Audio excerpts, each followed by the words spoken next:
You know that person who wakes up smiling while you feel like you got run over by life? It's not genetics, it's not luck, and they aren't on pills. It is strictly what they do in the first 60 minutes. You only need these 7 habits to succeed in 2026. These 7 micro habits proven to flood your brain with dopamine and serotonin. We aren't talking about a temporary morning boost. This is for all-day emotional elevation. But listen closely. When we reach habit number 7, do not zone out. That one habit is the real game changer, the habit that rewires your emotional baseline completely. I'm not exaggerating. Every single person who masters it feels the shift instantly. And in the last, I will share how you can track these habits and actually implement it. So now let's dive in. Habit 1, the circadian anchor. Here's the harsh truth that hurts to hear. You don't have a waking up problem. You have a going to sleep problem. Most students suffer from something scientists call social jet lag. This happens when your sleep schedule shifts constantly. One night you're studying or gaming until 3 a.m. because you feel productive. The next night you crash at 10 p.m. because you're exhausted. Then the weekend comes and you sleep until noon. To your brain, this is chaos. Your biological clock thinks you are flying across international time zones every single day. Your body doesn't know when to release melatonin, the sleep hormone, or cortisol, the wake-up hormone. So you wake up feeling like you have a hangover even though you didn't drink anything. Your brain hates chaos. It loves patterns. The hack is simple, but it requires discipline. The circadian anchor. You need to go to bed at the exact same time every single night. I don't care if you have an assignment due. I don't care if the squad is online. You need to treat your bedtime like a flight you cannot miss. If you anchor your sleep time, your internal clock learns the pattern. Within about 7 to 10 days, you won't even need an alarm to fall asleep or wake up. Your body will just know. If you want to dominate the morning, the battle starts the night before. Set a go-to-bed alarm and respect it like your life depends on it, because your grades kind of do. Habit 2, the digital shield. This is the hardest habit on this list, but it is the most critical. If you take nothing else from this video, take this. For the first 20 minutes of your day, do not touch your phone. I know, it's right there. You want to see if your crush viewed your story. You want to see how many likes your post got. You want to check the group chat. Don't do it. Here's the neuroscience. When you wake up, your brain is transitioning from delta theta waves, sleep, dreamy state, to alpha waves, relaxed focus. It is highly impressionable. When you grab your phone and open TikTok or Instagram immediately, you are blasting your brain with a dopamine fire hose. You're also inviting the world's stress into your bedroom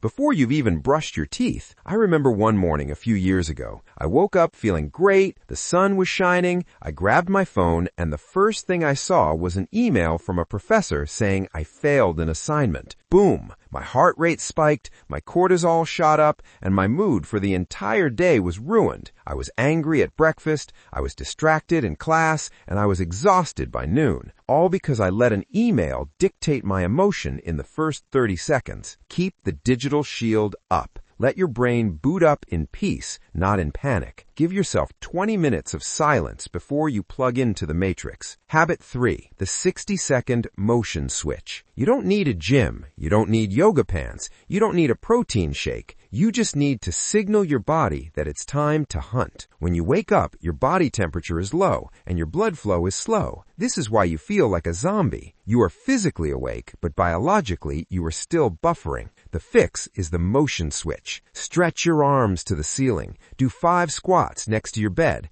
Just move. There's a saying in psychology, motion creates emotion. 60 seconds of motion releases a quick burst of endorphins that tell your nervous system, we are awake and we are ready. It pumps oxygen to your brain so you can actually think. I used to sit on the edge of my bed for 15 minutes just staring at my socks, trying to summon the will to move. It was pathetic. The moment I started doing just 10 jumping jacks, the second I stood up, the fog lifted. It's like jump-starting a car. You don't need to run a marathon. You just need to turn the engine over. Habit 4, the sniper intention. Let's talk about why you feel overwhelmed. As a student, your to-do list is a nightmare. Math homework, physics lab, history essay, English reading, buy a birthday gift for your friend, call your mom. It looks like an impossible mountain. When the brain sees a mountain, it freezes. This is why you procrastinate. To fix this, we use the sniper intention. Instead of a long list, I want you to set just one single intention for the day. Just one. It could be, today I will be patient, or today I will focus on progress, not perfection. This gives your brain a GPS coordinate. When things get chaotic later, when your friends are being annoying or the teacher gives a surprise test, your brain will subconsciously steer you back to this one focus. But we need to pair this with a tactical productivity hack. Eat the frog. Mark Twain famously said, if it's your job to eat a frog, it's best to do it first thing in the morning. And if it's your job to eat 2 frogs, it's best to eat the biggest one first. Your frog is that one assignment you're dreading, the one you've been pushing off for 3 days, the one that makes your stomach hurt when you think about it. Do it first. Before you check email, before you hang out with friends, sit down and kill the frog. Once that hard task is done, a massive weight lifts off your shoulders. The rest of the day feels easy. You walk around with confidence because the worst part is already behind you. Habit 5, the bomb alarm. At 6 a.m., your willpower is at 0%. Your brain will negotiate with you to hit snooze. You cannot trust your morning self. You need the bomb alarm. Place your phone across the room on your desk or bookshelf. Put it somewhere that requires you to physically throw the covers off and stand up to silence it. Once your feet hit the floor, the sleep cycle is broken. Yes, you're going to hate me when you're standing there shivering tomorrow morning,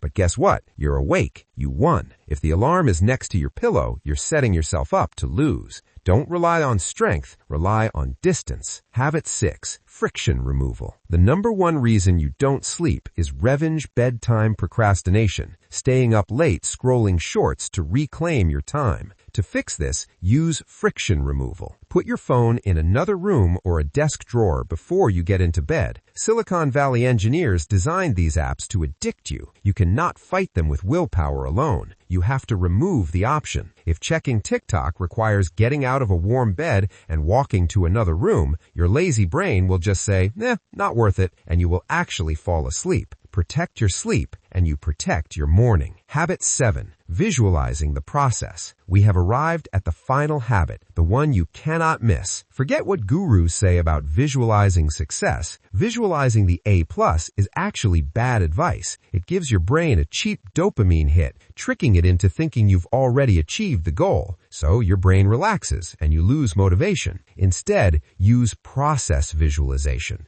Don't visualize the trophy, visualize the grind. See yourself sitting at the desk. See yourself opening the textbook. See yourself typing the essay. Neuroscience shows this primes your neural pathways to actually do the work. It removes the resistance because your brain feels like it's already practiced the action. Stop worrying about the future. Spend your morning rehearsing the present. So now, here's your mission. I want you to grab a piece of paper right now. On the left side, write down the 7 habits we just covered. Across the top, write day 1 through day 21. This isn't homework. This is an oath. I challenge you to commit to the 21-day habit protocol. For the next 3 weeks, you are going to tick off every single box. No excuses, no I'll do it tomorrow, no skipping the hard ones. Science says it takes 21 days to form a new habit loop. By the time you reach the end of this grid, you won't just have a better morning, you will be a completely different person. And I want to see the proof. Bookmark this video. Save it to your watch later. Come back here in exactly 21 days and comment down below. Tell me how your grades changed. Tell me how your energy shifted. Tell me how your life looks when you actually wake up on purpose. Your 21 days start now.